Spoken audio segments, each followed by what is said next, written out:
এখানেই শেষ হয়ে যায় নাই, আরো ভয়াবহ অবস্থা হবে। কোরআনে কারীম খুলে দেখেন সূরা ইযা জুলজিলাতিল আরদু জিলজালাহা, এই সূরা তো সবাই পারি। ওয়া আখরাজাতিল আরদু আসকালাহা وقال الإنسان ما لها يومئذ تحدث أخبارها بأن ربك أوحى لها। ছোট্ট একটা পদের অহংকার আমাদেরকে এত মাত্রাতিরিক্ত উপরে নিয়ে গিয়েছে। অহংকার আর তাকাব্বুর আর দম্ভ আমাদের যেন মাত্রা ছেড়ে চলে গিয়েছে। আমরা তো আলেমকে দামই দেই না, কোরআনকে দাম দিতে চাই না, ইসলামকে দাম দিতে চাই না। কিসের কোরআন, কিসের হাদিস, একেবারে অবহেলার পাত্র দেখাই। আমার পদ রক্ষা করতে হবে। ও সাবধান সাবধান সাবধান, তোমার এই পদ, তুমি কোন আসনের কি হয়েছো, কোন এলাকার কি হয়েছো, এই জমিন তোমার বিরুদ্ধে। ইয়াউমাইযিন তুহাদ্দিসু আখবারাহা বিআন্না রাব্বাকা আওহা লাহা, এই জমিন তোমার বিরুদ্ধে রবের সামনে বিচারের কাঠগড়ায় তোমাকে দাঁড় করবে। ভুলে যেও না, হাত দিয়ে আলেমদেরকে মারবা, মুখ দিয়ে গালি দাও। আরে কোরআনে কারীম করে দেখো সূরা নূর 24 নম্বর আয়াতে আল্লাহ বলেন ইয়াউমা তাশহাদু আলাইহিম আলসিনাতুহুম, এই জবান দিয়ে গালি দাও, এই জবান তোমার বিরুদ্ধে সাক্ষীদাতা হবে। ওয়াইদিহিম, এই হাত তোমার বিরুদ্ধে সাক্ষীদাতা হবে। ওয়ারজুলুহুম বিমা কানু ইয়ামালুন, এই পা দিয়ে কোন দিকে তুমি কদম কদম হেঁটে হেঁটে গিয়ে ইসলামের বিরুদ্ধে অবস্থান করেছিলে, এই পা তোমার বিরুদ্ধে সাক্ষীদাতা হবে। আরে শোনো, থামো থামো, কোন নেতার কথা শোনো, কার কথা শুনে এত কোরআনের বিরুদ্ধে আচরণ করো, ইসলামের বিরুদ্ধে আচরণ করো? কেউ তো নবীকে নেতা মেনে তার কথা মানে, কেউ তো শয়তানকে নেতা মেনে তার কথা মানে। পার্থক্য হলে এখানে। থামো, শোনো শোনো, এই নেতা কিয়ামতে তোমাকে চিনবে না, এই নেতা তোমাকে চিনবে না। আরে ভাই, নেতা ফালাও, নেতা খেতে অনেক দূরের কথা, তোমার মাই তোমাকে চিনবে না, তোমার ভাই তোমাকে চিনবে না, তোমার বাবাই তোমাকে চিনবে না। কোরআনে কারীম করে দেখেন সূরা আবাসা 34-35 আয়াতগুলোতে আল্লাহ কত সুন্দর বলেছেন, ইয়াউমা ইয়াফিরুল মারউ মিন আখি ওয়া উম্মিহি ওয়া আবিহি ওয়া সাহিবাতিহি ওয়া বানিহি লিকুল্লি ইমরিইন মিনহুম ইয়াউমাইযিন শা'নুন ইউগনি উজুহু ইয়াউমাইযিন মুসফিরা। শুধু এখানে না, সূরা শুআরা 19 নম্বর পারায়, যেটা শুআরা শিন আইন রা, শুআরাতে আল্লাহ তাআলা 87-88 নম্বর আয়াতে বলেন ইয়াউমা লা ইয়ানফাউ মালু ওয়ালা বানুন, ইয়াউমা লা ইয়ানফাউ মালু ওয়ালা বানুন। তুমি তো মালের লোভ তোমার মধ্যে এমন ভাবে ছেয়ে গিয়েছে, মালের মুহে পড়ে এখন কাউকে তুমি চারানার পাত্তা দাও না। ইয়াউমা লা ইয়ানফাউ মালু ওয়ালা বানুন, সন্তান না কাজে আসবে, না মাল কাজে আসবে, কিছু কাজে আসবে না। ইল্লা মান আতাল্লাহ বিকলবিন সালিম, যে কলবে সালিম নিয়ে রবের সামনে হাজির হতে পারবে, ওই কলবে সালিমই জান্নাতে যাওয়ার পথে হবে। আমি আহ্বান করছি, উদাত্ত আহ্বান করছি, তোমাদের দুটি পায়ে ধরে কোরআনের বিরুদ্ধে অবস্থান করো না যুবকেরা, আমার কলিজার টুকরা যুবক ভাইয়েরা। ইসলামের বিরুদ্ধে অবস্থান করো না, আল্লাহর সামনে মুখ দেখাতে পারবা না। আরে কোন হাত দিয়ে আলেমদেরকে মারবা, কোন মুখ দিয়ে আলেমদেরকে গালি দাও, কোন মুখে ইসলামের বিরুদ্ধে কথাবার্তা বলো, কোন পার দেহ দিয়া ইসলামের বিরুদ্ধে অবস্থান করো? সাবধান হয়ে যাও, সাবধান হয়ে যাও। আলেমদেরকে তো এখন দেশ থেকে বের করে দিতে চায়। আরে দেশ থেকে বের করবো না, তবে মনে রাখো হাসরের মাঠে এই হক্কানি উলামায়ে কেরামরা তোমাদের জান্নাতে যাওয়ার বাধা হয়ে দাঁড়িয়ে জাহান্নামে ঢুকাইয়া দিবে আল্লাহর কাছে বিচার দায়ের করে, ইনশাআল্লাহ ইনশাআল্লাহ ইনশাআল্লাহ। ইন্নাল হামদুলিল্লাহি নাহমাদুহু ওয়া নাস্তাঈনুহু ওয়া নাস্তাগফিরুহু ওয়া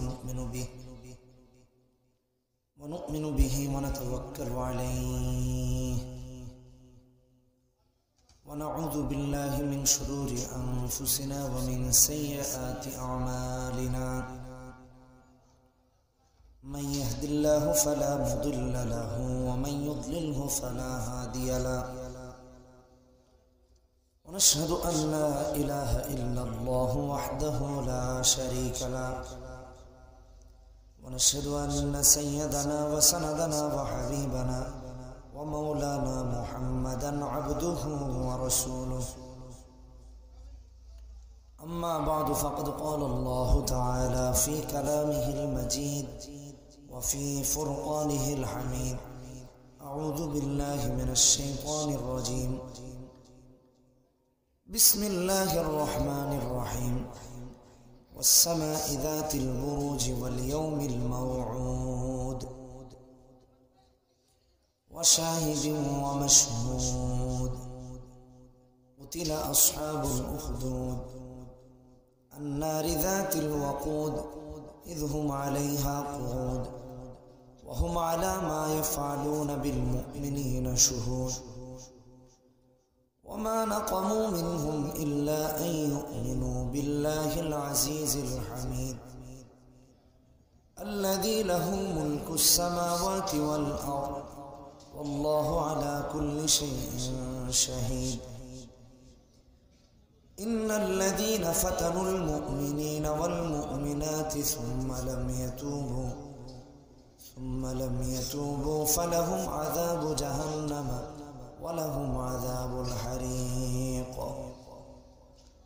وقال تعالى في شان حبيبه إن الله وملائكته يصلون على النبي يا أيها الذين آمنوا صلوا عليه وسلموا تسليما সবাই নামাজের দুরূদ পড়েন اللهم صل على محمد وعلى آل محمد كما صليت على إبراهيم وعلى آل إبراهيم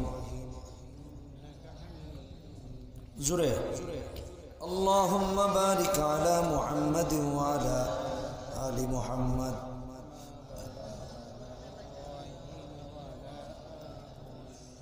إنك حميد مجيد صدق الله العظيم এখানে কথা বলা যাবে না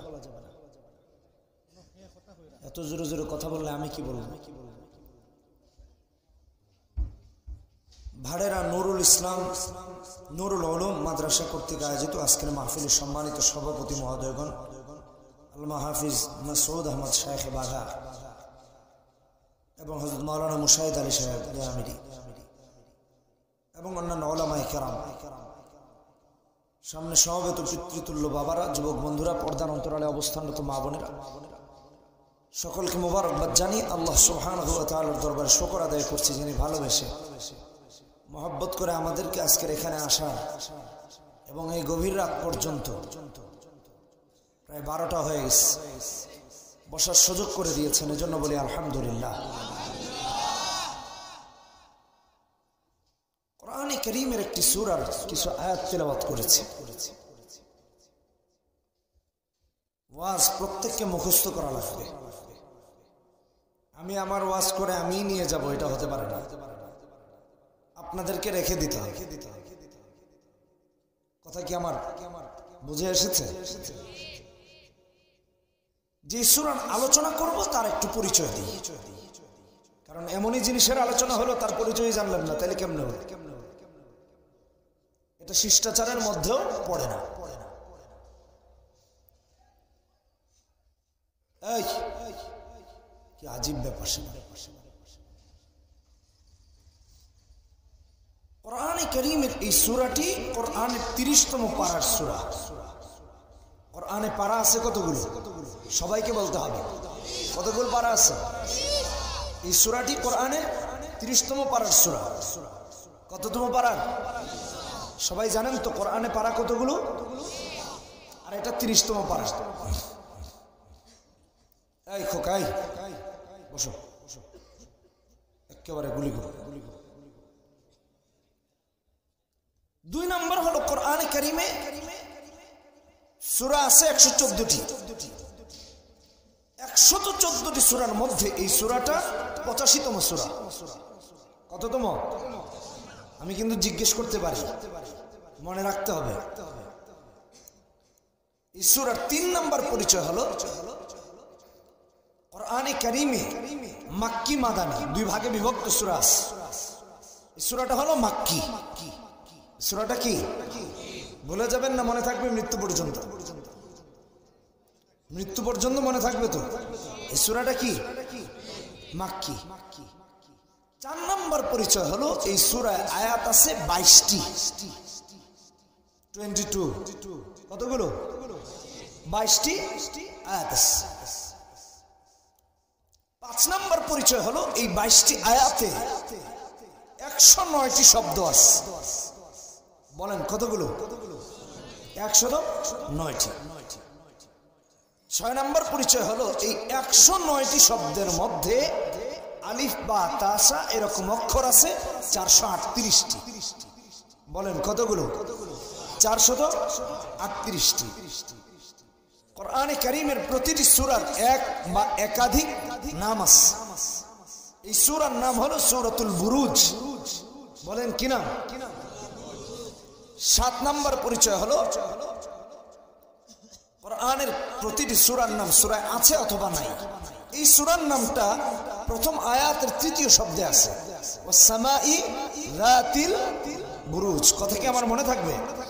আচ্ছা বলেন তো, এটা মাক্কি সূরা না মাদানী সূরা? এটা কততম পারায়, কত নাম্বার সূরা? মাশাআল্লাহ, মনে আছে, দেখা যায়। যাক, পাস করছেন। অটো পাস না, পরীক্ষা দিয়ে পাস। কিন্তু এখন তো আবার অটো পাসও হয়। খালি শাহেদ মিয়া ফেসে গেছে অটো পাস দিয়ে। রিজেন্টের মালিক সাহেব করোনার পরীক্ষা না করেই সার্টিফিকেট দিত, বেচারা ফেসে গেছে। এখন আবার অটো পাস হওয়া যায়, বেলার মনে দুঃখ। তাহলে আমার দোষটা কই? যে কোথায় বাদ দিলাম। এই সূরাটা খুবই গুরুত্বপূর্ণ। এই ভাই, আপনারা আসেন, আপনারা একটু কথা বলেন, আমরা শুনি। কি বলেন? দুঃখ সুখ আর কার কাছে বলবো? ওনারা বলুক, আমরা শুনি। শুনতে রাজি আছেন না? আসেন ভাই, সবাই শুনতে চাই। আসেন আসেন, একটু ওয়াজ করেন, নাহলে চুপ থাকা লাগবে। এখন থেকে যে কথা বলবে জুড়ে, তারা কোনো কথা বলা ছাড়াই ধরে নিয়ে আসবে। ওনার ওয়াজ আমরা শুনি। দুঃখ সুখ কইতে গেলে মাইকে বলবে। কি ঠিক কিনা বেঠিক? আমরা সবাই শুনবো। উনি এখানে একা একা বলবে কেন? মাইকে বলুন। হয়তো উনি বলুক, নয়তো আমাদের বলতে দে। কি বলেন? এই সূরাটা খুবই গুরুত্বপূর্ণ। এই সূরাতে আল্লাহ তাআলা একটা কিচ্ছা বলেছেন, ঘটনা শুনিয়েছেন। এই ঘটনাটা আল্লাহ তাআলা বলার আগে একবার না, দুবার না, তিনবার না, 3টি আয়াতে 4 বার কসম করেছেন। ঘটনা আল্লাহ শোনাবেন, এটার জন্য 4 বার কসম করেছেন। তাহলে ঘটনাটা কত গুরুত্বপূর্ণ চিন্তা করে।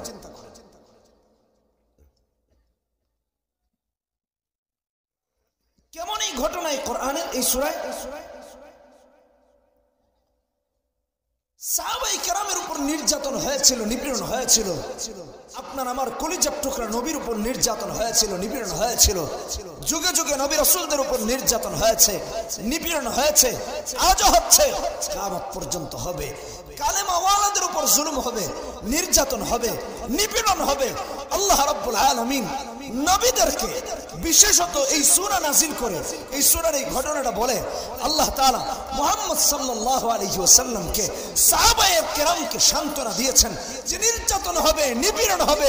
মুসলমান তো এমন হবে নিজের জীবনটাকে ইসলামের জন্য উৎসর্গ করবে, কালেমার ব্যাপারে, ঈমানের ব্যাপারে, ইসলামকে নিয়ে বাতিলের কাছে মাথা নত করবে। আল্লাহ তাআলা এই সূরায় এরকম একটা ঘটনা শুনিয়েছেন আমাদেরকে। ঘটনাটা সামনে আসছে। এই ঘটনাটা শোনানোর জন্য আবার আল্লাহ তাআলা এতবার কসম করেছেন। আচ্ছা আপনারা বলেন তো, কসম কেন করতে হয়?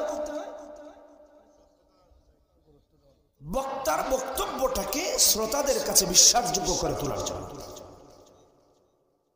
আল্লাহ তাআলা তার গোলামদের কাছে তার বক্তব্যটাকে বিশ্বাসযোগ্য যেন বিশ্বাস করে, অবিশ্বাস যেন না করে, এজন্য কসম করেছে। আচ্ছা আমরা জানি কসম করতে হয় কার নামে? সবাইকে বলতে হবে কার নামে? কিন্তু আল্লাহ তাআলা এখানে ব্যতিক্রম কসম করেছেন। আল্লাহর নামে কসম করেন নাই, আল্লাহ তার মাখলুকাতের নামে কসম করেছেন। প্রথম কসম করেছেন ওয়াস-সামাই যাতিল বুরুজ, তারকা খচিত আকাশের।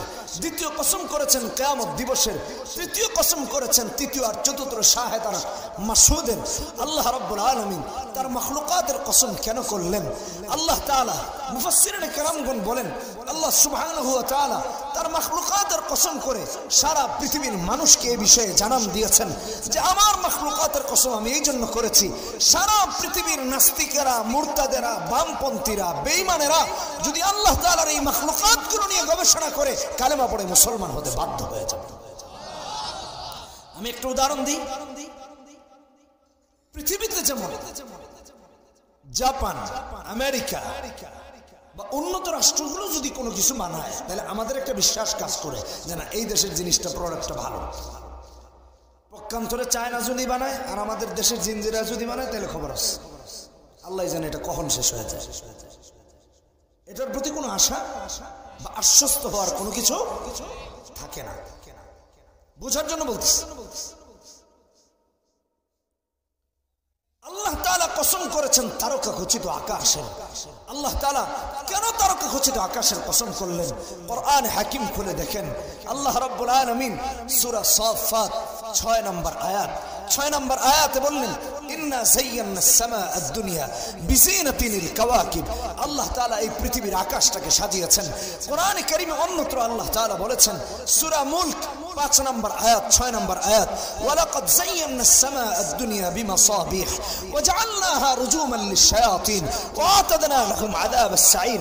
আর আল্লাহ বলেছেন সূরা মুলকের 3 নম্বর আয়াত, 4 নম্বর আয়াত, আল্লাহ রাব্বুল আলামিন বলেন আল্লাযী খালাকা সাবআ সামাওয়াতিন তিবাকা মা তারা ফি খালকির রহমান মিন তাফাউত ফারজি'ল বাসারা হাল তারা মিন ফুতুর সুম্মা আরজি'ল বাসারা কাররাতাইন ইয়ানকালিব ইলাইকাল বাসারু খাসিআন ওয়া হুয়া হাসির।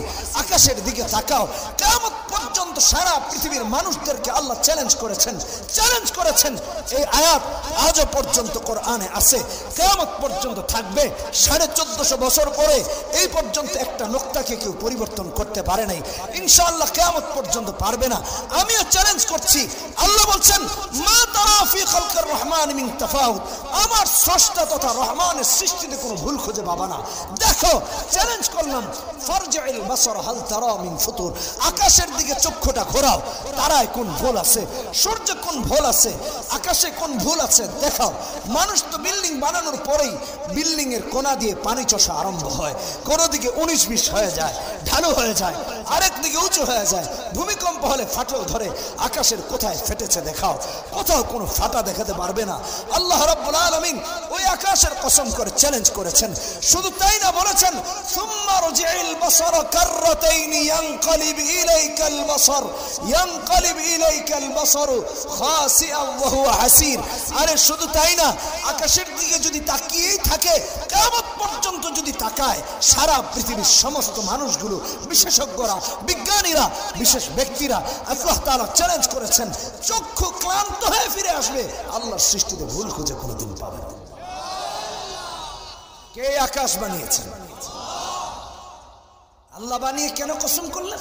যে আমার আকাশ দেখে চিনে গবেষণা করে আমি রবকে চিনি, যে লা ইলাহা ইল্লাল্লাহ। আমাদের শ্রদ্ধেয় ডক্টর জাফরুল্লাহ স্যার, তিনি একটি সাক্ষাৎকারে বলেছেন হয়তো সৃষ্টিকর্তা আছেন। অত্যন্ত দুঃখজনক। সৃষ্টিকর্তার ব্যাপারে আবার অনেকের মতামত আছে, কেউ দ্বিত্ববাদ, কেউ তৃত্ববাদে বিশ্বাসী। এরাও তো সৃষ্টিকর্তায় বিশ্বাসী, বাকি একত্ববাদে নয়, বহুত্ববাদে। শুধু সৃষ্টিকর্তা না, এক আল্লাহতে বিশ্বাসী হতে হবে। এ ব্যাপারে সন্দেহ পোষণ করলে সে বেঈমান, সে মুরতাদ, সে ঈমানদার নয়। দোয়া করি স্যারকে আল্লাহ হেদায়েত দান করুন। আপনি আপনার অবস্থানটাকে স্পষ্ট করেছেন। মানুষ আপনার ব্যাপারে দুদুল্যমান ছিল, সন্দেহ পোষণ করতো যে উনি কি আসলেই আল্লাহকে মানেন কিনা। ওনার কথায় তা প্রমাণিত হলো উনি আল্লাহর ব্যাপারে সন্দিহান, স্রষ্টার ব্যাপারে সন্দিহান। আল্লাহ তাআলা এই জন্য কসম করেছেন যে আমার সৃষ্টি দেখে আমি রবকে চিনি। 2 নম্বর কসম করলেন আল্লাহ রাব্বুল আলামিন ওয়াল ইয়াউমিল মাউউদ, তথা কিয়ামত দিবসের। কিয়ামতের ভয়াবহতা তো মারাত্মক, কিয়ামতের ভয়াবহতা মারাত্মক। রাস্তায় চাকা ব্রাস্ট হলে আমরা দৌড়াই, বোমা ফুটলে দৌড়াই, ভূমিকম্প হলে তো খবরই থাকে না, সবার আগে ভাই। কিয়ামতের ভয়াবহতা মারাত্মক। আল্লাহ রাব্বুল আলামিন কিয়ামতের ভয়াবহতা বোঝানোর জন্য কোরআনে কারীমে কসম করেছেন। শুধু তাই না, একের পর এক সূরাতে উল্লেখ করেছেন। সূরাতুত তাকবীর খুলে দেখুন 30 নম্বর পারা 1, 2, 3, 4 নম্বর আয়াতগুলোতে ইযা শামসু কুবিরাত ওয়া ইযা শামসু কুবিরাত ওয়া ইযা নুজুমু কাদারাত ওয়া ইযা জিবালু সুয়িরাত ওয়া ইযা ইশারু উত্তিলাত ওয়া ইযা ওয়াহুশু হুশিরাত ওয়া ইযা বিহারু ফুজ্জিরাত ওয়া ইযা বিহারু সুজ্জিরাত। একের পর এক আল্লাহ রাব্বুল আলামিন কসম করেছেন। সূরা ইনফিতারে দেখেন আল্লাহ তাআলা 1, 2, 3 নম্বর আয়াতগুলোতে বলেছেন ইযা সামাউ ফাতারাত ওয়া ইযা কাওয়াকিবু ইনতাসারাত ওয়া ইযা বিহারু ফুজ্জিরাত ওয়া ইযা কুবুরু বু'থিরাত আলিমাত নাফসুম মা কদ্দামাত ওয়া আখারাত ইয়া আইয়ুহাল ইনসান মা গাররাকা বিরাব্বিকাল কারীম। আল্লাহ রাব্বুল আলামিন কোরআনে কারীমে অন্য আয়াতে সূরা নাম সূরা হজের প্রথম আয়াত দ্বিতীয় আয়াতে বলছেন ইয়া আইয়ুহান নাসু ইত্তাকু রাব্বাকুম ইন্না যালজালাতাস সাআতি শাইউন আযীম ইন্না যালজালাতাস সাআতি শাইউন আযীম। কিয়ামতের ভয়াবহতা তো মারাত্মক। শুধু কিয়ামতের ভয়াবহতা এখানেই শেষ হয়ে যায় নাই। আল্লাহ রাব্বুল আলামিন ওয়াল ইয়াউমিল মাউদ আই ইয়াউমুল কিয়ামা, কিয়ামত দিবসের কসম যে করেছেন ইমাম কুরতুবী আলাইহির রাহমা কিয়ামত দিবসের কসমের 3টি মুহূর্তকে বিশেষভাবে উল্লেখ করেছেন। 3টি মুহূর্ত মারাত্মক মুহূর্ত। 3টি মুহূর্ত কেমন মুহূর্ত? মানুষগুলো কবর থেকে উঠবে, উঠে শুধু একটা নির্দিষ্ট গন্তব্যের দিকে দৌড়াতে থাকবে। আপনার আমার কলিজার টুকরা আম্মা জান হযরত আয়েশা সিদ্দিকা রাদিয়াল্লাহু তাআলা আনহার বর্ণনা থেকে পাওয়া যায়। হযরত আয়েশা সিদ্দিকা রাদিয়াল্লাহু তাআলা আনহা নবীজিকে বলেন, হে আল্লাহর রাসূল, সমস্ত মানুষগুলো তো উলঙ্গ থাকবে, সমস্ত মানুষগুলো তো উলঙ্গ থাকবে, কেউ কি কারো দিকে তাকাবে না? কেউ কি কারো দিকে খেয়াল করবে না? হে আল্লাহর রাসূল, নবীজি বললেন না, এমন ভয়াবহ অবস্থা হবে কেউ কারো দিকে তাকানোর সুযোগ পাবে না, সময়ও পাবে না, এটুকু ভ্রুক্ষেপ করার সময় থাকবে না। কেমন হবে ভয়াবহ অবস্থা? সূরা মাআরিজ 30 নম্বর 29 নম্বর পারায় আল্লাহ রাব্বুল আলামিন 43 নম্বর আয়াতে বলেন ইয়াউমা ইয়াখরুজুনা মিনাল আজদাসি সিরাআ কান্নাহুম ইলা নুসবি ইউফিদুন। সবাই যেন একটা নির্দিষ্ট গন্তব্যের দিকে দৌড়াতে থাকবে, সবাই যেন একটা নির্দিষ্ট গন্তব্যের দিকে দৌড়াতে থাকবে, ইয়া নাফসি বলে দৌড়াবে। শুধু তাই না, আরেকটা মুহূর্তের কসম ওয়াল ইয়াউমিল মাউদ তথা কিয়ামত দিবসের করে আল্লাহ তাআলা করেছেন। আরেকটা মুহূর্ত হলো কি? সমস্ত মানুষগুলো কিয়ামতের ভয়াবহতা ভুলে গিয়েছে, কিয়ামতকে ভয় করে না।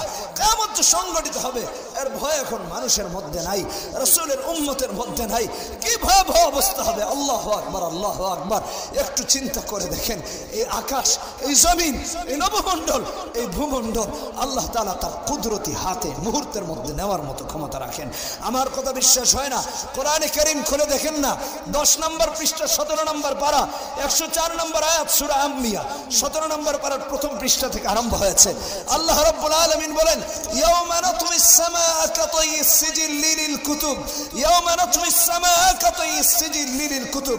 এই ক্ষমতা আল্লাহর, এই ক্ষমতা আল্লাহর। লেবাননের বৈরুতে একটা বোমা ব্লাস্ট হয়েছে, পুরো সিটি ধ্বংস হয়ে গিয়েছে।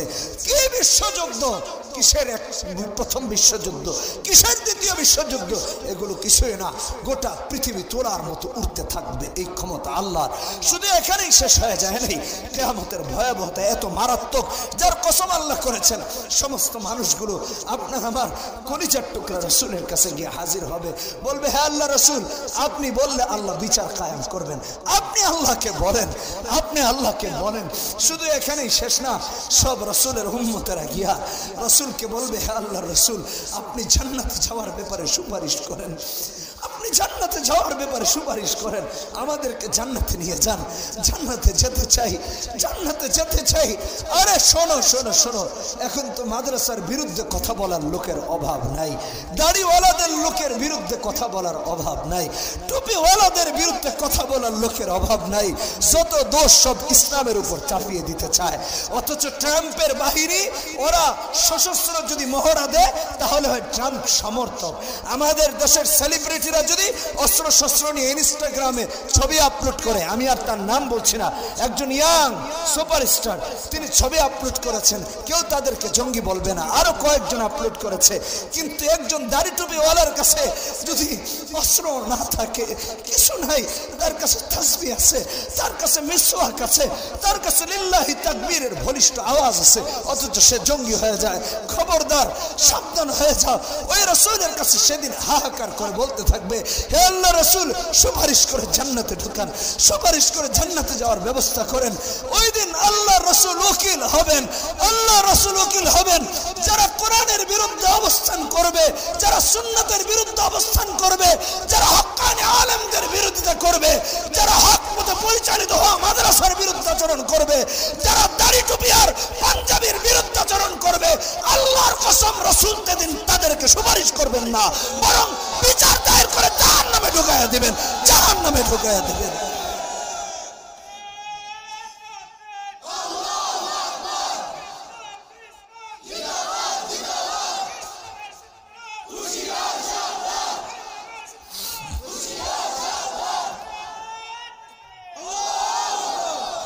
এত ভয়াবহ কিয়ামত কেমন ভয়াবহ হবে,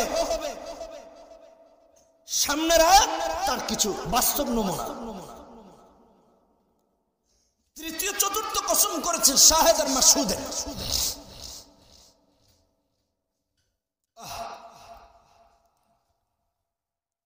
আমাদের দেশে বিচার হয় কি হয় না? সাক্ষী লাগে কি লাগে না?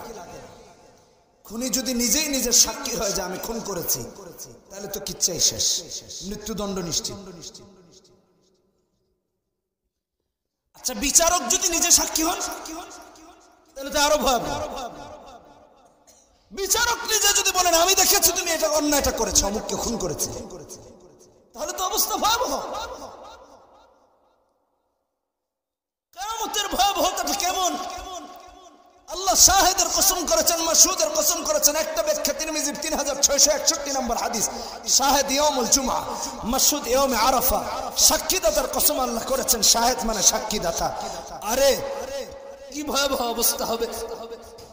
সাক্ষীদাতা রাসূল নিজে হবেন, সাক্ষীদাতা আল্লাহ হবেন, সাক্ষীদাতা নিজের পাপের নিজে হবে।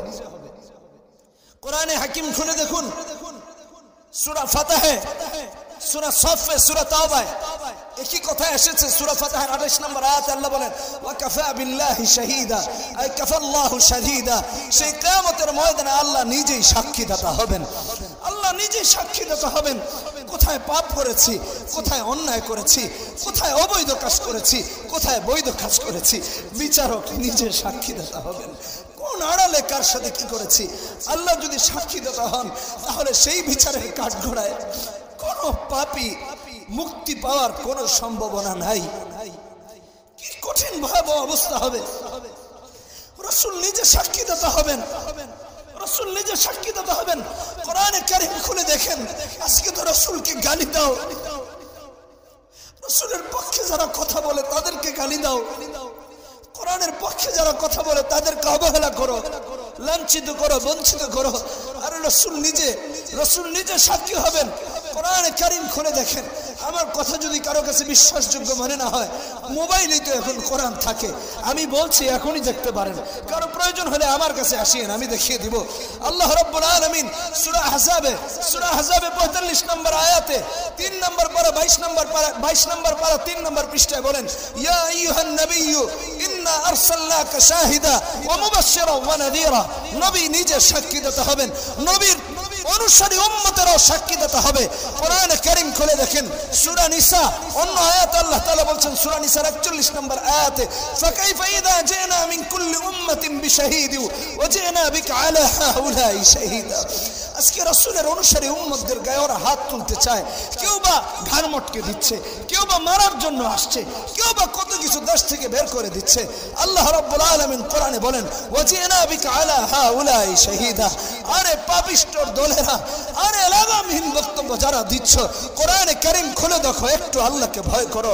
আমি তো তোমাদের কথা বলছি না, আমি তো আল্লাহর কথাটা হুবহু তোমাদের কাছে পৌঁছানোর চেষ্টা করতেছি। আল্লাহ রাব্বুল আলামিন কোরআনে হাকিমে অন্য আয়াত আয়াতে বলেন, কোরআনে কারীম খুলে দেখেন কি ভয়াবহ অবস্থা হবে।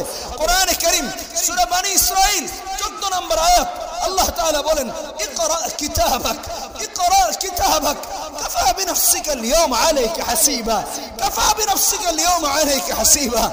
আমলনামাটা আল্লাহ হাতে ধরিয়ে দিবেন আর বলবেন পড়, তোর আমলনামা তুই পড়। পড়বে কোন লাইনে কি লেখা আছে, কোথায় পাপ করেছিল, কোথায় পুণ্য করেছিল, কোথায় অবৈধ কাজ করেছিল, কোথায় বৈধ কাজ করেছিল।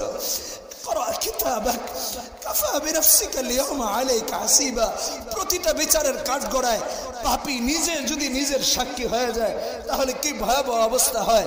বাদী বিবাদীর মধ্যে বিবাদী নিজে যদি ওখানে নিজে যদি অপরাধী নিজের কিতাব পড়ে পড়ে যদি বলতে থাকে, আরে আমি তো অমুকের মাল চুরি করেছিলাম, আমি তো অমুক অন্যায় কাজ করেছিলাম, আমি তো অমুক অপরাধ করেছিলাম, তাহলে আর কি বলার থাকে? একটু চিন্তা করে দেখেন কি ভয়াবহ অবস্থা হবে। এখানেই শেষ হয়ে যায় নাই, এখানেই শেষ হয়ে যায় নাই, আরো ভয়াবহ অবস্থা হবে। কোরআনে কারীম খুলে দেখেন সূরা ইযা যুলজিলাতিল আরদু জিলজালাহা, এই সূরা তো সবাই পারি। ওয়া আখরাজাতিল আরদু আসকালাহা وقال الإنسان ما لها يومئذ تحدث أخبارها بأن ربك أوحى لها। ছোট্ট একটা পদের অহংকার আমাদেরকে এত মাত্রাতিরিক্ত উপরে নিয়ে গিয়েছে। অহংকার আর তাকাব্বুর আর দম্ভ আমাদের যেন মাত্রা ছেড়ে চলে গিয়েছে।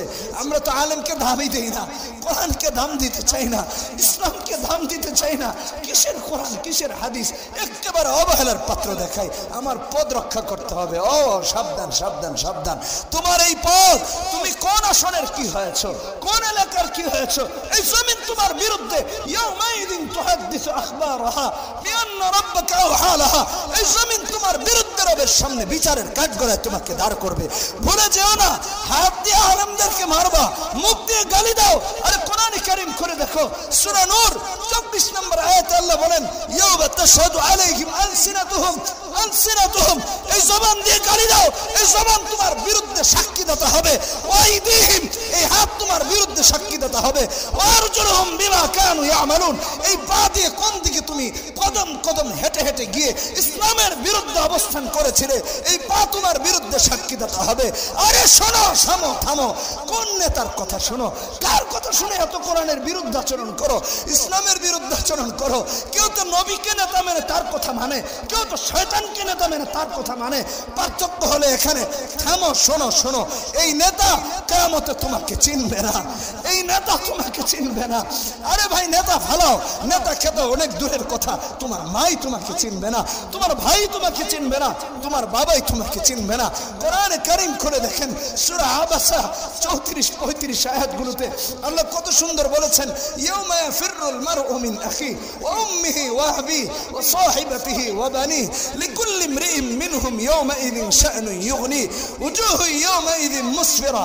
শুধু এখানে না, সূরা শুআরা 19 নম্বর পারায়, যেটা শুআরা শিন আইন রা, শুআরাতে আল্লাহ তাআলা 87-88 নম্বর আয়াতে বলেন, ইয়াউমা লা ইয়ানফাউ মালু ওয়ালা বানুন, ইয়াউমা লা ইয়ানফাউ মালু ওয়ালা বানুন। তুমি তো মালের লোভ তোমার মধ্যে এমন ভাবে ছেয়ে গিয়েছে, মালের মুহে পড়ে এখন কাউকে তুমি চারানার পাত্তা দাও না।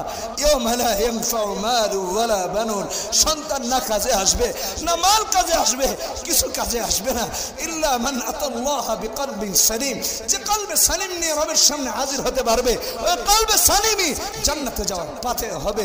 আমি আহ্বান করছি, উদাত্ত আহ্বান করছি, তোমাদের দুটি পায়ে ধরে কোরআনের বিরুদ্ধে অবস্থান করো না যুবকেরা, আমার কলিজার টুকরা যুবক ভাইরা, ইসলামের বিরুদ্ধে অবস্থান করো না, আল্লাহর সামনে মুখ দেখাতে পারবা না।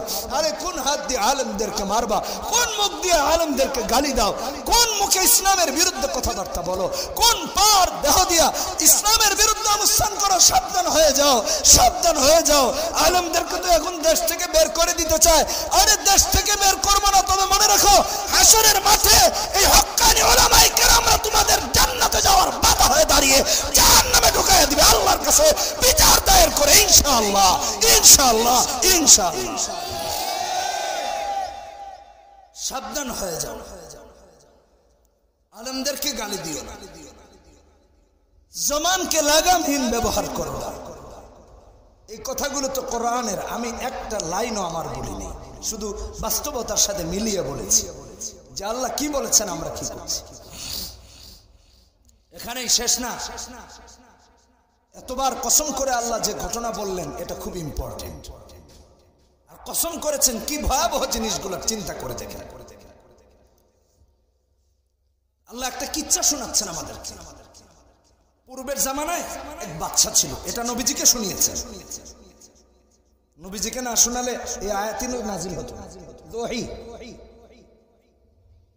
পূর্বের জামানায় এক বাচ্চা ছিল, বাচ্চা নিজেকে আবার রব দাবি করেছে। ক্ষমতা বেশি দিন থাকলে সবাই নিজেকে রব মনে করে। এটা আজকের ইতিহাস না, বহু আগের ইতিহাস। আমি আর একটা আয়াত দিয়ে উদাহরণ দিই, সূরা নাজিআতের 24 নম্বর আয়াত। ফেরাউনও কিন্তু ক্ষমতা বেশি দিন থেকে নিজেকে রব দাবি করছে, খালি রব না, বড় রব। ফাকাল আনা রাব্বুকুমুল আলা, 30 নম্বর পারা, সূরা নাজিআত 3 নম্বর পৃষ্ঠা, 24 নম্বর আয়াত সূরা নাজিআতের। দেখে নিয়ে আমি বড় রব, মানে আল্লাহর ছোট ভাই আর কি, নাউজুবিল্লাহ। সে যা বুঝাইতে চাইল, এই বাচ্চাও নিজেকে রব দাবি করেছে। বাচ্চা অনেক জাদুকর ছিল।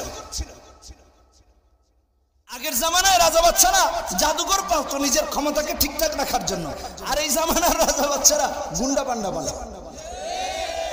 কি কর, ওই যে চিটাগাং নির্বাচন হইলো, দেখলাম 4 জন মারা গেছে। তো গুন্ডা না থাকলে হয়তো, বোঝার জন্য বলতেছি। আচ্ছা বলেন তো, ওই যে মারছে এগুলো কোন মাদ্রাসার হুজুররা মারছে? কোন ছাত্ররা মারছে? আচ্ছা যাক, এটুক থাক, মনে রাখিয়েন। তো বাচ্চার এক জাদুকর ছিল। জাদুকর এসে একদিন বলছে, বাচ্চা মহোদয় আমি কখন মরে টরে যাই ঠিক নাই, আপনার এই বাচ্চাই দেখে রাখবে কেনা। এক কাজ করেন, সারা দেশ থেকে যাচাই বাছাই করে একটা ছেলে এনে দেন, আমি তারে জাদু শিখিয়ে দেই, আর আপনার টেনশন নাই। বাচ্চা কেমন গাধা মার্কা রব, নাউজুবিল্লাহ, যে কিনা আবার নিজের ক্ষমতা ঠিক রাখার জন্য আবার জাদুকর লাগে, এ আবার নাকি রব। বুঝার জন্য বললাম।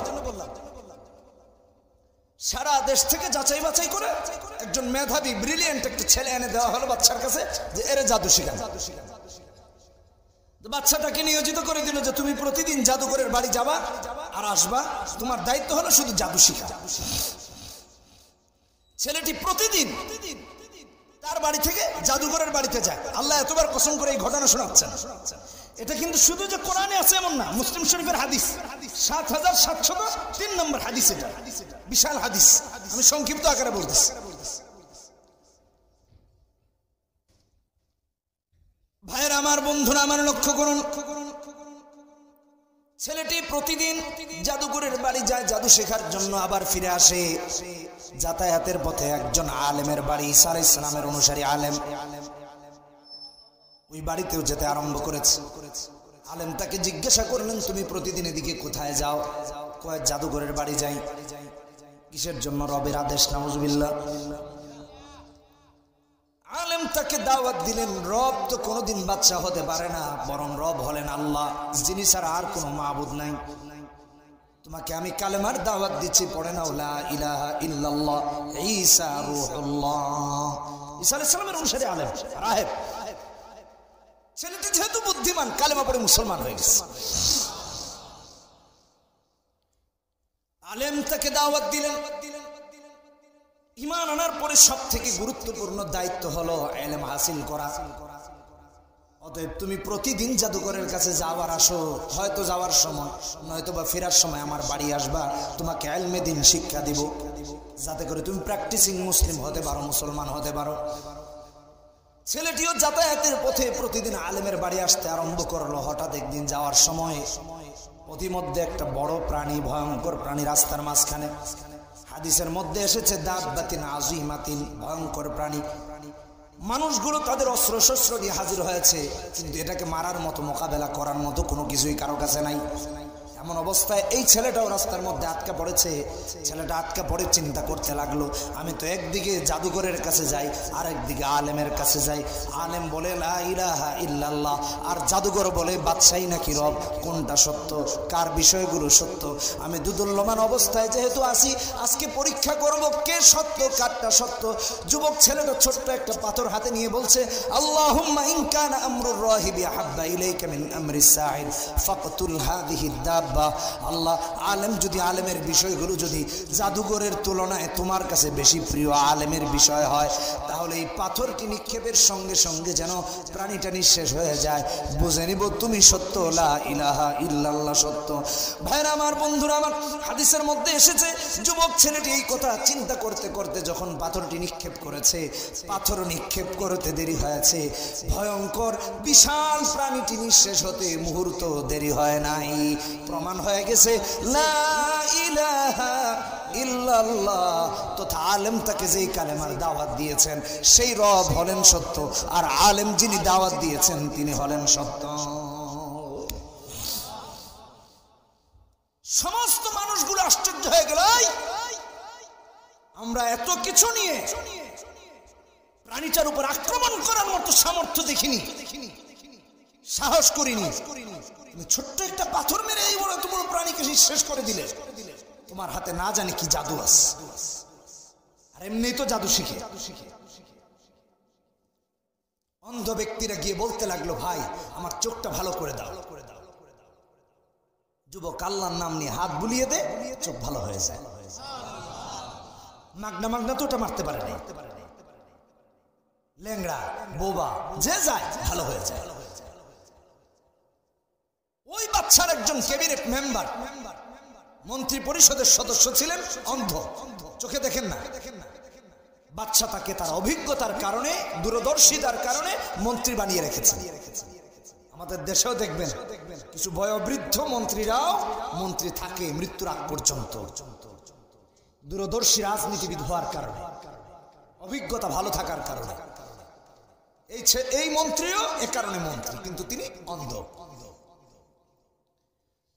দেশের লোকেরা গিয়ে বলল, মন্ত্রী মহোদয় কেমন মন্ত্রী হলেন, অথচ দেশে এক ছেলের আবির্ভাব ঘটেছে, হাত দিলে চোখ ভালো হয়ে যায়, হাত দিলে পা ভালো হয়ে যায়, হাত দিলে বুবত্ব দূর হয়ে মুখে জবান জারি হয়ে যায়, আর আপনি এখনো অন্ধ আছেন, এটা কোনো কথা? মন্ত্রী বলছেন তাই নাকি? বলে হ্যাঁ, আমি যেহেতু মন্ত্রী তাহলে মন্ত্রীর সম্মান অনুযায়ী তো তার কাছে যেতে হবে। বিশাল উপঢৌকন সংরক্ষণ করলেন, কালেক্ট করলেন, হাদিয়া নিলেন, সব নিয়ে ছেলের কাছে গিয়ে হাজির হলেন। বলছেন আমি দেশের রানিং মন্ত্রী, তুমি নাকি হাত দিলে চোখ ভালো হয়ে যায়, হাত দিলে পা ভালো হয়ে যায়, পঙ্গুত্ব দূর হয়ে যায়, আমার চোখ ভালো করে দাও। সমস্ত মানুষগুলো রাষ্ট্রের যখন বলে তুমি আমার চক্ষু ভালো করে দাও, মুখ ভালো করে দাও, পা ভালো করে দাও, মন্ত্রীও গিয়ে কি কথা বললেন? হাদিসের মধ্যে এসেছে, যুবকটা বলে লা আশফি আহাদান ইন্নামা ইয়াশফি আল্লাহ। মন্ত্রী এবং সমস্ত মানুষগুলোকে একটা কথাই বললেন, আমি ভালো করে দিতে পারি না, বরং সব তো ভালো করে দেন আমার আল্লাহ। মন্ত্রীকে দাওয়াত দিলেন, তুমি যদি লা ইলাহা ইল্লাল্লাহ পড়ে মুসলমান হয়ে যাও, আমার আল্লাহ তোমারও চোখ ভালো করে দিবেন। মন্ত্রী তো টেনশনে পড়ে গেল, বাচ্চা যেহেতু আমাদের রব, আর এখন এ বলছে রব মানতে হবে এক আল্লাহকে, বাচ্চাকে মানা যাবে না, চাকরিও থাকবে না, জীবনও থাকার সম্ভাবনা নেই, কি করা যায়? মন্ত্রী চিন্তা করলেন, এমন কেমন মন্ত্রী হলাম যে নিজের চেহারা দেখলাম না, রাজত্ব দেখা দূরের কথা, এই চোখের লাভ কি আর এই মন্ত্রিত্বেরই লাভ কি? বিশ্বটাকে দেখতে চাই। মন্ত্রী নিজে তার সাথে চুক্তিবদ্ধ হলেন যে যদি আল্লাহ আমার চোখ ভালো করে দেন, আমিও লা ইলাহা ইল্লাল্লাহ পড়ে মুসলমান হয়ে যাব। কি আছে জীবনে?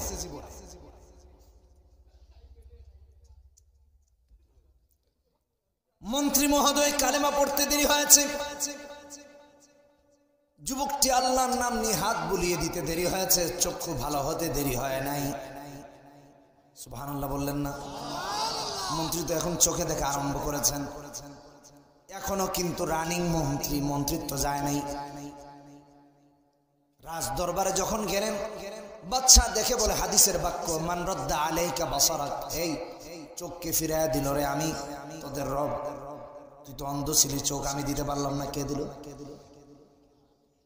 মন্ত্রী মহোদয় উচ্চ আওয়াজে বলে উঠলেন, রব্বি আল্লাহ, আমার আল্লাহ আমার চক্ষু ফিরাইয়া দিয়েছেন।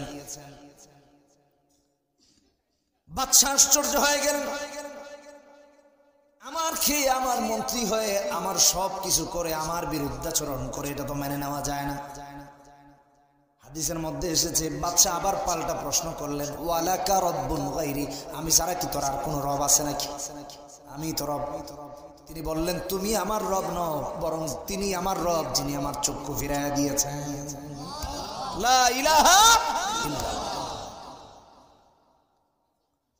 মন্ত্রীর উপর নির্যাতন আরম্ভ হলো, নিপীড়ন আরম্ভ হলো।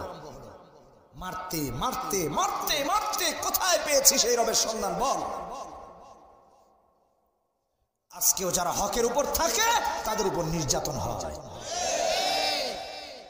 যারা ইসলামের পক্ষ অবলম্বন করে তাদের পথ চলে যায়, রাজনৈতিক পথ বরখাস্ত করে দেওয়া হয়। এটা আজকের ইতিহাস নয়, 1450 বছর আগের ইতিহাস। হাদিস পড়েন, আসেন আমার কাছে, আমি পড়ে শোনায় দিই। মন্ত্রীকে মারতে মারতে কোথায় পেয়েছিস? মন্ত্রী বললেন, বাদশা, ওই ছেলেটা যাকে আমরা এই জাদু শিখতে পাঠিয়েছিলাম তার কাছে পেয়েছি। বাদশা তো কিছুটা খুশি হলো যে জাদু তো ভালোই শিখেছে ছেলেটা। হাত দিলে চোখ ভালো হয়ে যায়, হাত দিলে পা ভালো হয়ে যায়, আর এই হাত যদি আমার রাজ্যের উপর থাকে তো টেনশনই নেই। ছেলেকে খবর দাও, ধরে আনো। আনা হলো। বলছে, তুমি তো ভালো জাদু শিখেছো। বলে, কি হয়েছে বাচ্চা মহোদয়? বলছে, এই যে হাত দিলে পা ভালো হয়ে যায়, হাত দিলে চোখ ভালো হয়ে যায়, আমার মন্ত্রীর চোখ ফিরিয়ে দিলা। যুবক বলে, লা আশফি আহাদান ইন্নামা আশফি আল্লাহ। বাচ্চা, আমি ভালো করি না, আমার আল্লাহ ভালো করেন। বাচ্চা তো টেনশনে পড়ে গেল যে ও বলে আল্লাহ, এও বলে আল্লাহ, তো আমি কি? আমি পাঠালাম জাদু শিখতে, অতদিন আমারও না ফরমান হয়ে গেল। ছেলের উপর নির্যাতন নেমে এসেছে। নিপীড়ন নির্যাতন করতে করতে করতে করতে এক পর্যায়ে বলল, কোথায় পেয়েছিস বল এই রবের সন্ধান। ছেলেটি সন্ধান দিল, অমুক জায়গায় এক আলেম আছেন, তার কাছে পেয়েছে। আলেমকে ধরে আনা হলো, বলা হলো, লা ইলাহা ইল্লাল্লাহ বাদ দাও, লা ইলাহা ইল্লাল্লাহ বাদ দিতে হবে, আমাকে রব মানতে হবে, আর কোন আল্লাহ চলবে না, আর কোন রব চলবে না। আলেম দ্ব্যর্থহীন কণ্ঠে জানিয়ে দিলেন, নিজের জীবনের শেষ রক্তবিন্দু থাকা পর্যন্ত বাতিলের কাছে মাথা নত করব না, লা ইলাহা ইল্লাল্লাহ বলে যাব। করাত আনা হলো, মাথা থেকে পা পর্যন্ত চিরে ফেলা হলো, পুরো দেহটাকে দ্বিখণ্ডিত করে দেওয়া হলো। বাতিলের কাছে মাথা নত করে নাই, শহীদ হয়ে গেছেন। মন্ত্রীকে আনা হলো, বলা হলো, এই দেখ, আলেমকে যেভাবে মেরেছি তোরেও মারবো। মুসলিম মন্ত্রী, আজকালকের হাজার হাজার চক্ষুষ্মান মন্ত্রীদের থেকে উত্তম, দ্ব্যর্থহীন কণ্ঠে জানিয়ে দিলেন, আমিও আলেমের মতো শহীদ হতে চাই, তোমার কাছে মাথা নত করতে চাই না, তোমাকে রব মানতে চাই না। আলেমের মতো মন্ত্রীকে শহীদ করে দেওয়া হলো, তিনিও শহীদ হয়ে গেলেন। বাতিলের কাছে মাথা নত করেন নাই, বাতিলের কাছে মাথা নত করেন নাই। আজকেও আমি বলতে চাই, যারা আলেমদেরকে হুমকি দে, ধমকি দে, জেলের ডর দেখায়, অস্ত্রের ডর দেখায়, মামলা হামলার ডর দেখায়, বুলেট কামানের ডর দেখায়, আল্লাহর কসম শুধু আলেমরা না, সৎ পথে পরিচালিত হওয়া, হক পথে পরিচালিত হওয়া একজন মুসলমানের ঈমান তো এত মজবুত, জীবন দিতে রাজি হয়, বাতিলের কাছে মাথা নত করে না, মাথা নত করে না, মাথা নত করে না।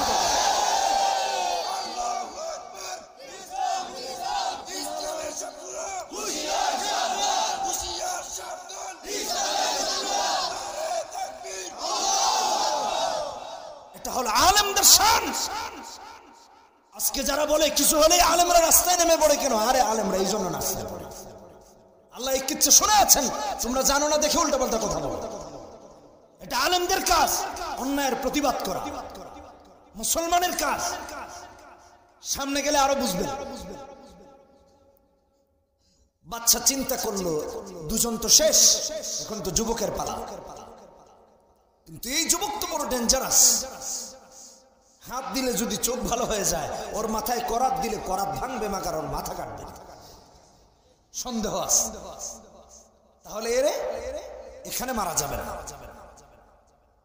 আলাদা বাহিনী গঠন করে দেশের সব থেকে উঁচু পাহাড়ে পাঠিয়েছে, ওখানে নিয়ে মারবি। মারার আগে বলবি, চারদিক দেখাবি যে কত উপরে আছে, যেন ভয় পায় আমারে মানে রব। নাউজুবিল্লাহ।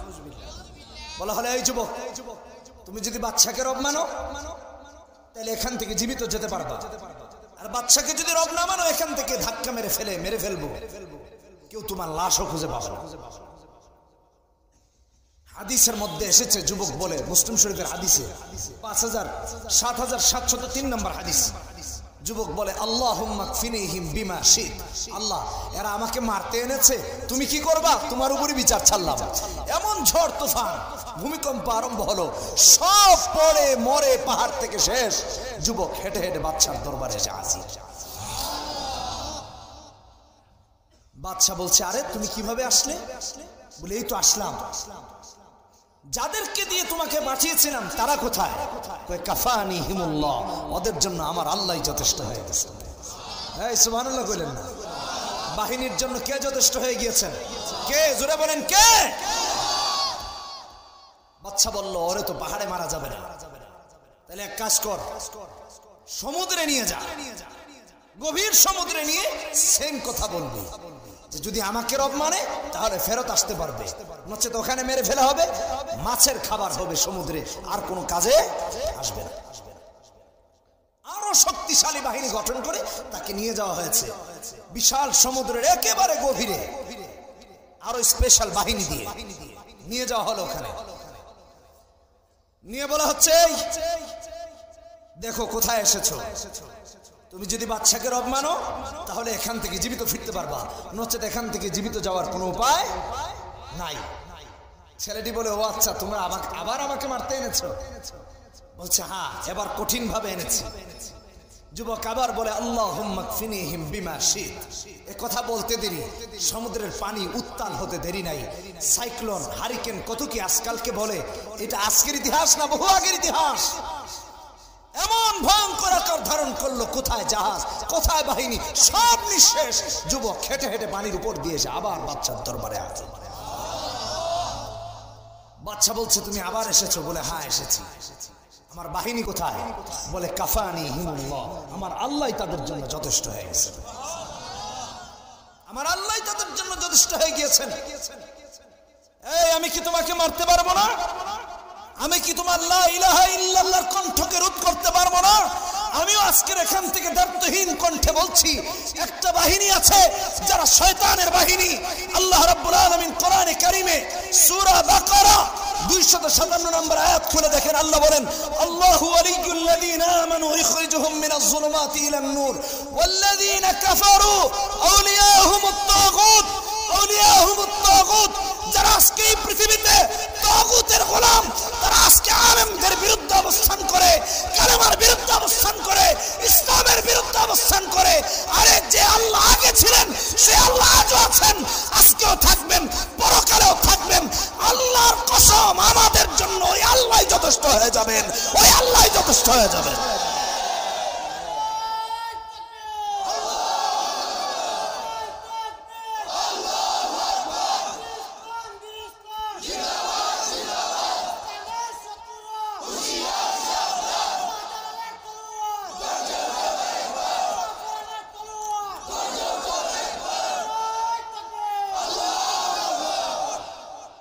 যুবকের সাথে এবার বাদশা কম্প্রোমাইজিং এ গেল।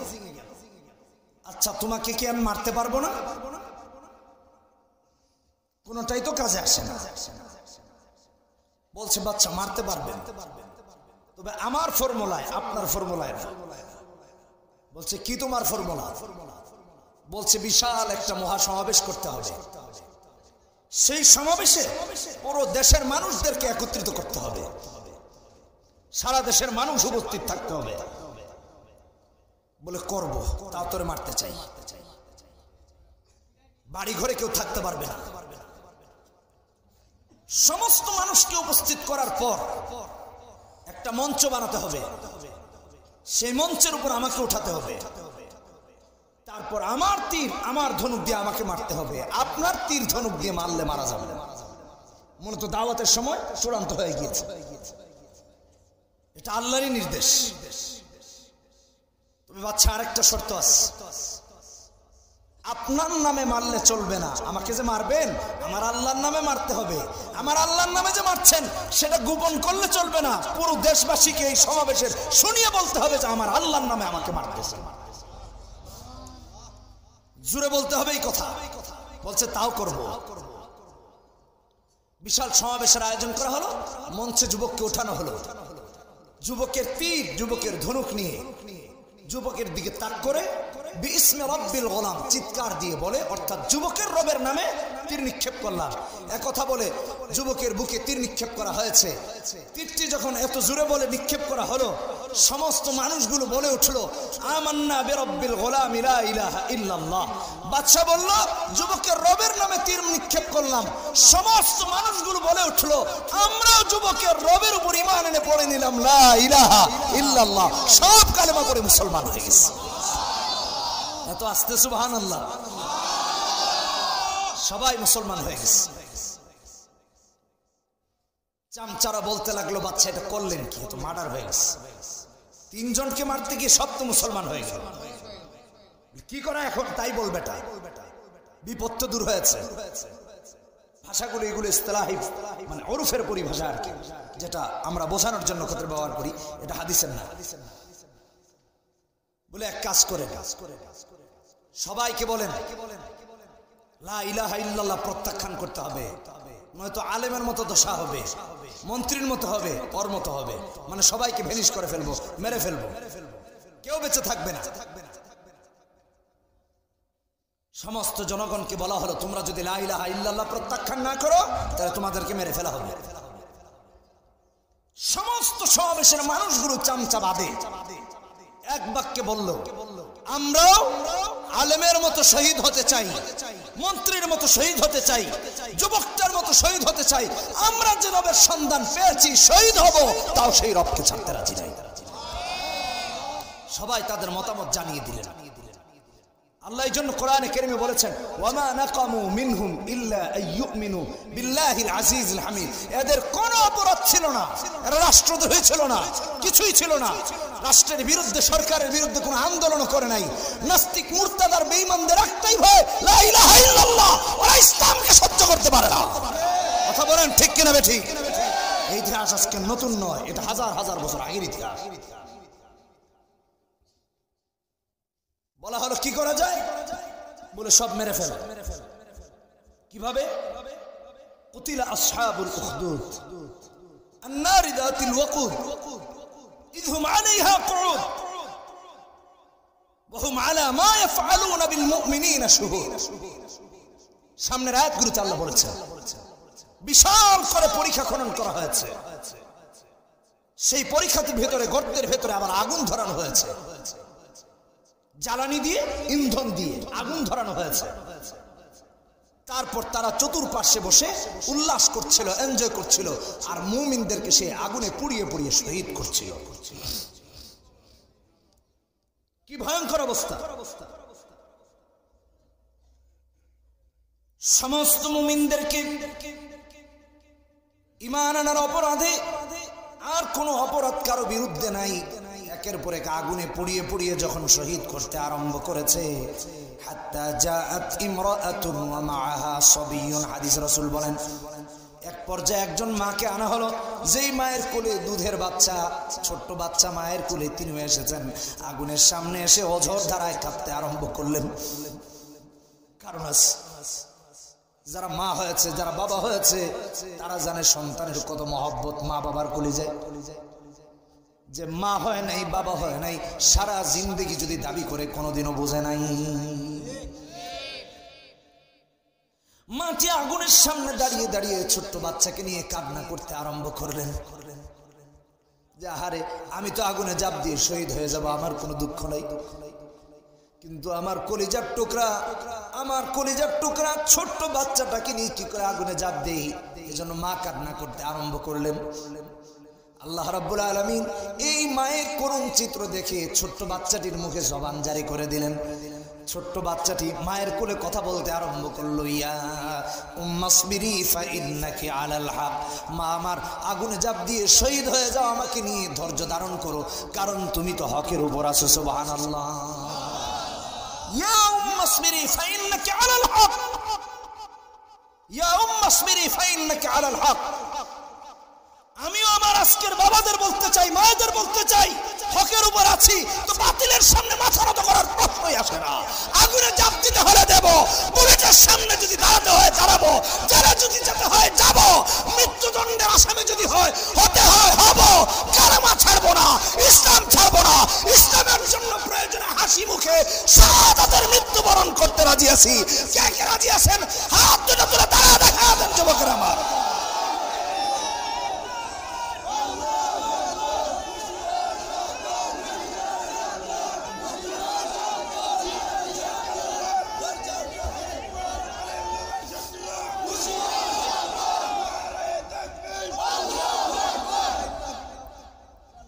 বসেন।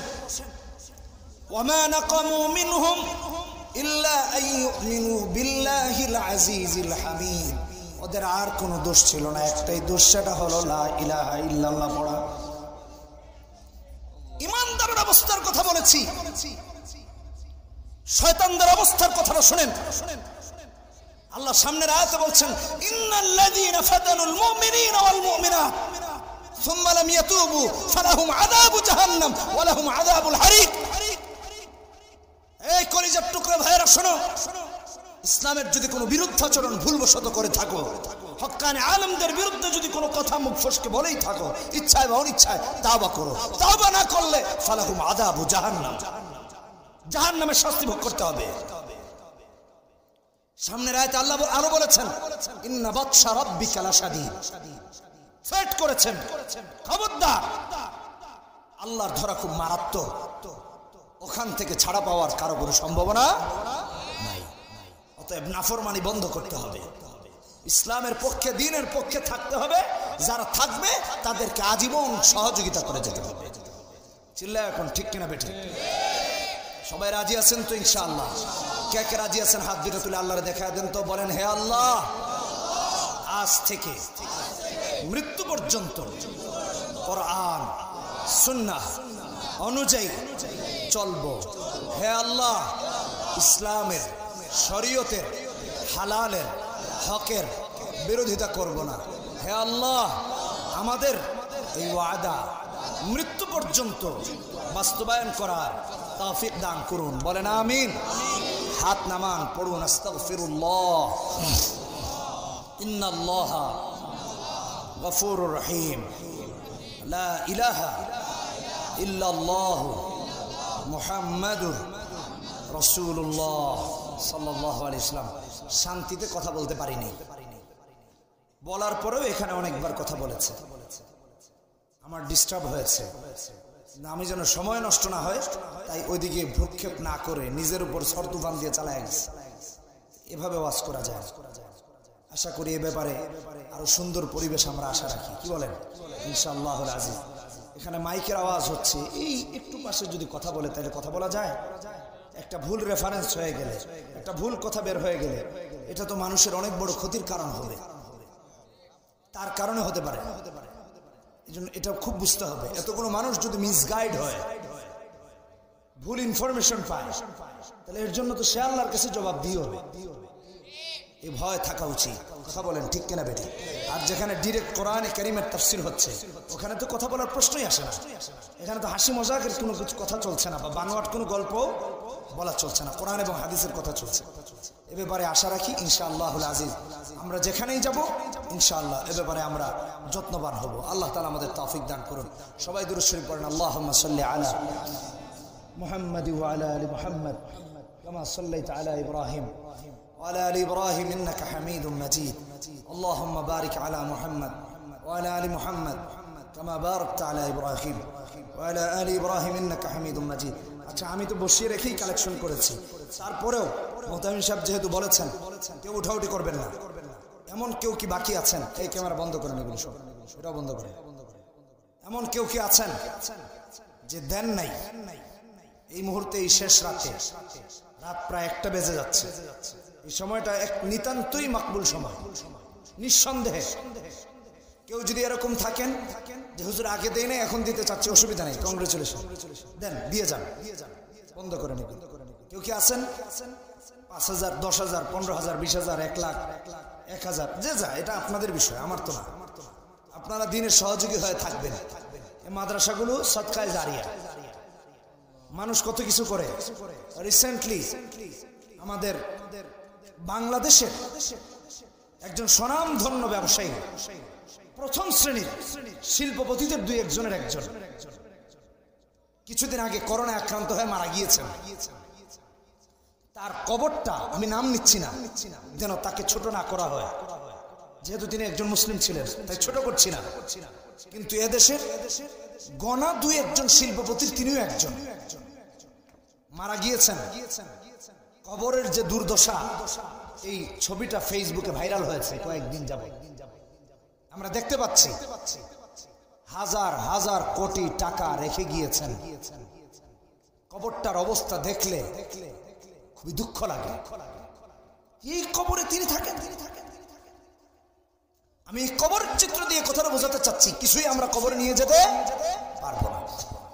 অতএব এখন দেন না দেন, আপনারা তো একটু আগেই দিয়েছেন, পরবর্তীতে দিয়ে অসুবিধা নাই, এটাই সদকায়ে জারিয়া। কেউ কোনো কিছু নিয়ে যেতে পারবে না, কিন্তু রেখে যাওয়ার মধ্যে দুইটা, একটা হলো সদকায়ে জারিয়া, আর আরেকটা হলো আপনার সন্তান সন্ততিদের জন্য রেখে গিয়েছেন।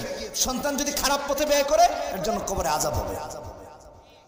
আর যদি সদকায়ে জারিয়ার কোনো ফান্ডে যে কোনো জায়গায় দিয়ে যান, এটা কাজে আসবে। আল্লাহ তাআলা আপনাকে আমাকে সহি বুঝ দান করুন। দোয়া করে দিই, আল্লাহুম্মা আমিন।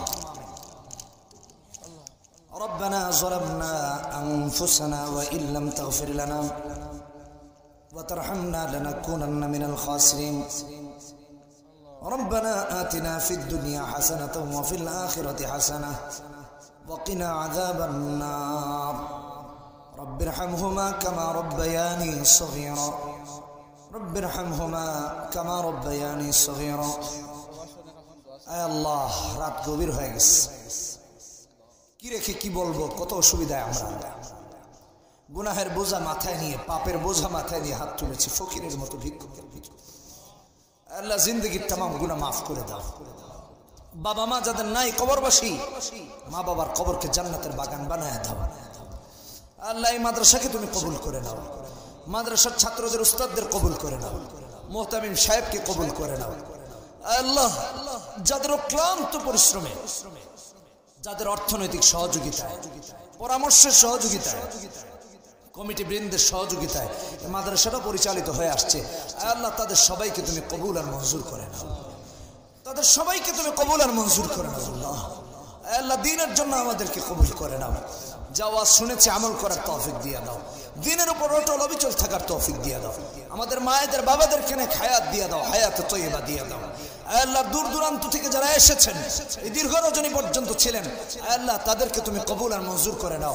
প্রতিটা কদমকে জান্নাতুল ফিরদাউসের কদম বানিয়ে দাও। আল্লাহ জান্নাতুল ফিরদাউসের কদম হিসেবে কবুল করে নাও। আল্লাহ আমার সাথে অনেকে এসেছেন, তাদের মধ্যে এখানে মিজান ভাই সহ, আল্লাহ আর হাফিজ সাহেব সহ আরো অনেকে এসেছেন, আল্লাহ তাদেরকে তুমি কবুল আর মঞ্জুর করে নাও। অনেকে আসবো কিনা দূর দূরান্ত থেকে খবরাখবর নিয়েছেন, আল্লাহ দ্বীনের জন্য, ইসলামের জন্য তাদের এই চেষ্টা, ভালোবাসাকে কবুল আর মঞ্জুর করে নাও। আল্লাহ সামনে বসা তোমার যেসব নেককার বান্দারা, আল্লাহ পর্দার অন্তরালে যে সমস্ত নেককার বান্দিরা, সবাইকে তুমি কবুল আর মঞ্জুর করে নাও। আল্লাহ আল্লাহ এই গভীর রাতে তুমি আমাদের ডাককে ফিরিয়ে দিতে পারো না। আল্লাহ গভীর রাতে যে আল্লাহ বলে ডাকে, ইয়া আরহামার রাহিমিন বলে ডাকে, আল্লাহ তার ডাক তোমার কাছে মকবুল। আমরাও তোমাকে ডাকতেছি, ইয়া আল্লাহ, ইয়া আল্লাহ, ইয়া আল্লাহ, ইয়া আরহামার রাহিমিন। আমাদের দুটি হাতকে তুমি ফিরিয়ে দিও না আল্লাহ, আমাদের গুনাহের কারণে ভুলের কারণে আমাদের হাত দুটো ফিরিয়ে দিও না আল্লাহ, তুমি কবুল আর মঞ্জুর করে নাও আল্লাহ। তুমি আমাদেরকে ইসলামের খাদেম হিসেবে কবুল করে নাও, দ্বীনের খাদেম হিসেবে কবুল করে নাও আল্লাহ। এলাকার উপর তোমার খাস রহমত নাজিল করো আল্লাহ। এই মাদ্রাসা শুরু থেকে নিয়ে আজ পর্যন্ত যারা সহযোগিতা করেছেন, যারা বেঁচে আছেন, যারা কবরবাসী হয়ে গিয়েছেন, সবাইকে তোমার নেককার বান্দা বান্দীদের অন্তর্ভুক্ত করে দাও আল্লাহ রব্বুল আলামিন। বিশেষভাবে যে কথাটি না বললেই নয়, এই অঞ্চলগুলো বেশিরভাগ প্রবাসীদের দ্বারা আল্লাহ আপনি জানেন ছেয়ে গিয়েছে। আমাদের এই অঞ্চলের মানুষগুলো প্রবাসে থাকে, কেউ লন্ডনে, কেউ আমেরিকাতে, কেউ দুবাইতে, কেউ বা অন্যান্য দেশে। রব্বুল আলামিন, লন্ডনের অবস্থা খুব ভয়াবহ, লাশের পর লাশের মিছিল চলছে আল্লাহ। আল্লাহ হসপিটালগুলোতে 8, 9, 10 ঘন্টা সিরিয়ালে থেকেও একটু ট্রিটমেন্ট বা সাহায্য সহযোগিতা পাওয়া যাচ্ছে না আল্লাহ। আল্লাহ তুমি আমাদের ভাইদের হেফাজত করো আল্লাহ, তুমি আমাদের ছেলেদের হেফাজত করো আল্লাহ, তুমি আমাদের মায়েদের হেফাজত করো আল্লাহ, তুমি আমাদের ওই বাবাদের হেফাজত করো আল্লাহ। লন্ডন, আমেরিকায় অথবা যে সমস্ত দেশে করোনা আক্রান্ত হয়ে আমাদের প্রবাসী ভাই বন্ধু বোনেরা ভাইয়েরা বাবারা মায়েরা কষ্ট করতেছেন আল্লাহ, তুমি হেফাজত করো আল্লাহ। আল্লাহ তোমাদের কাছে তাদের জীবনটা ভিক্ষা চাইলাম আল্লাহ। আল্লাহ তুমি যদি সুস্থতা দিয়ে দাও, পৃথিবীর কোনো রোগ তাদেরকে আক্রান্ত করতে পারবে না আল্লাহ। তুমি যদি শেফা দিয়ে দাও, পৃথিবীর কোনো মহামারী কাউকে কিছু করতে পারবে না আল্লাহ। আল্লাহ তুমি আমাদের দেশের উপরও খাস রহমত নাজিল করো আল্লাহ। লন্ডন, আমেরিকায় যারা আছেন আল্লাহ, তাদেরকে এই মাদ্রাসার প্রতি, দ্বীনের প্রতি আরো সহযোগী হওয়ার তৌফিক দান করো আল্লাহ। বিপদে থাকলে সদকা করতে হয় আল্লাহ, তাদেরকে বেশি বেশি সদকা করার তৌফিক দিয়ে দাও আল্লাহ। তাদের অর্থনৈতিক অবস্থাকে সচল করে দাও, কাজগুলো বন্ধ হয়ে আছে, একেবারে কুয়াইট হয়ে গিয়েছে সব অবস্থাগুলো আল্লাহ। তুমি তাদেরকে হেফাজত করো আল্লাহ। তোমার হাওলা করে দিলাম, তুমি তোমার রহমতের ছায়ায় তাদেরকে আশ্রয় দিয়ে দাও রব্বুল আলামিন। আমাদের দোয়াকে তুমি কবুল আর মঞ্জুর করে দাও আল্লাহ। কতজন বিভিন্ন জায়গা থেকে দোয়া চেয়েছেন আল্লাহ, সবার নেক মাকাসিদগুলোকে তুমি কবুল আর মঞ্জুর করে নাও আল্লাহ। যাদের অক্লান্ত পরিশ্রমে আজকের মাহফিল সফলতার মুখ দেখেছে আল্লাহ, তুমি তাদেরকে জান্নাতুল ফিরদৌসের মালিক করে সফল বানিয়ে দিও আল্লাহ। ربنا تقبل منا إنك أنت السميع العليم وتب علينا يا مولانا إنك أنت التواب الرحيم سبحان ربك رب العزة عما يصفون وسلام على المرسلين والحمد لله رب العالمين آمين آمين بحق كلمة طيبة لا إله إلا الله محمد رسول الله. السلام عليكم ورحمة الله وبركاته.